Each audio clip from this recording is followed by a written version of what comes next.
কেনেকৈ পাপ্পু সজোৱা হৈছিল ৰাহুল গান্ধীক কোনে ভাইৰেল কৰিছিল সোনিয়া গান্ধীৰ স্বল্পবসনা ফটো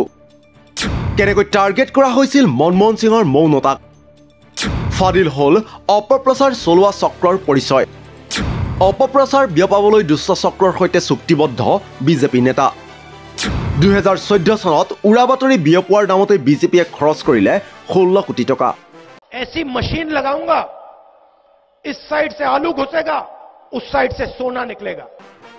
ৰাহুল গান্ধীৰ ভাষণৰ এই অংশটো সামাজিক মাধ্যমত ব্যাপক ভাইৰেল হৈ পৰিছিল সকলোৱে ভাবিছিল ৰাহুল গান্ধীয়ে এনে মেচিন বনোৱাৰ পৰিকল্পনা কৰিছে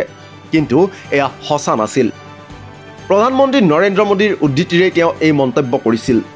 किसानों को कहा ऐसी मशीन लगाऊंगा इस साइड से आलू घुसेगा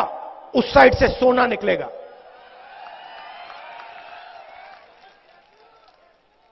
इस साइड से आलू डालो उस साइड से सोना निकालो इतना पैसा बनेगा आपको पता नहीं होगा क्या करना है पैसे का मेरे शब्द नहीं है नरेंद्र मोदी जी के शब्द हैं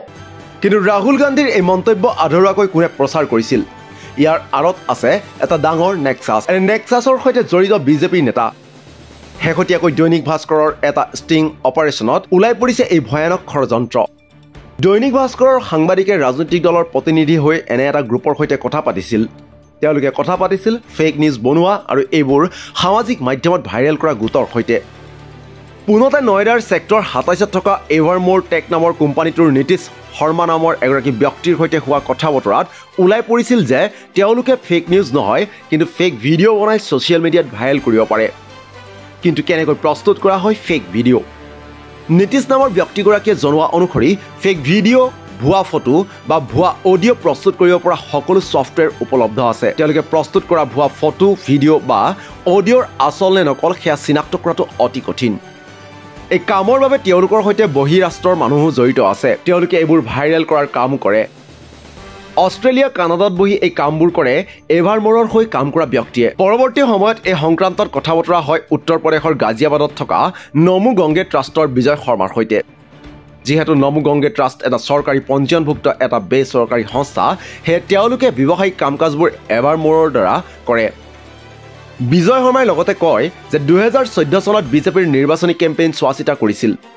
তেওঁ লগতে কয় যে বিজেপিৰ হৈ অগণন সংস্থাই কাম কৰিছিল তাৰে ভিতৰত তেওঁলোকে প্ৰায় 16 কোটি টকাৰ কাম কৰিছিল তেওঁলোকে বিজেপিৰ হৈ কংগ্ৰেছৰ বিপক্ষে কাম কৰিছিল কোম্পানীটোৰ সৈতে বিজেপি নেতা নলিন কোহলিয়ে চুক্তি কৰিছিল এই চুক্তি অনুসৰি মনমোহন সিঙৰ মৌনতাৰ সুযোগ লৈছিল আৰু প্ৰচাৰ কৰিছিল যে মনমোহন সিং প্ৰধানমন্ত্ৰী হলেও সকলো ক্ষমতা সোনিয়া গান্ধীৰ হাতত আছে এই প্ৰচাৰৰ অংশ হিচাপে সোনিয়া গান্ধী আৰু ৰাহুল গান্ধীকো লক্ষ্য হিচাপে লোৱা হৈছিল তেওঁলোকৰ প্ৰচাৰৰ লক্ষ্য আছিল ব্ৰিটিছে 200 বছৰ ইমান লুটপাট চলোৱা নাছিল যিমান কংগ্ৰেছে 10 বছৰত চলালে তেওঁলোকে সোনিয়া গান্ধীক বিদেশী আৰু ৰাহুল গান্ধীক পাপ্পু সজোৱাৰ বাবেও প্ৰচাৰ চলাইছিল সোনিয়া গান্ধীৰ বহু পুৰণি স্বল্পবসনা ফটো ভাইৰেল কৰাৰ লগতে ৰাহুল গান্ধীৰ ভাষণৰ এটা ছুটি অংশ কাটি বিকৃত ৰূপত উপস্থাপন কৰা হৈছিল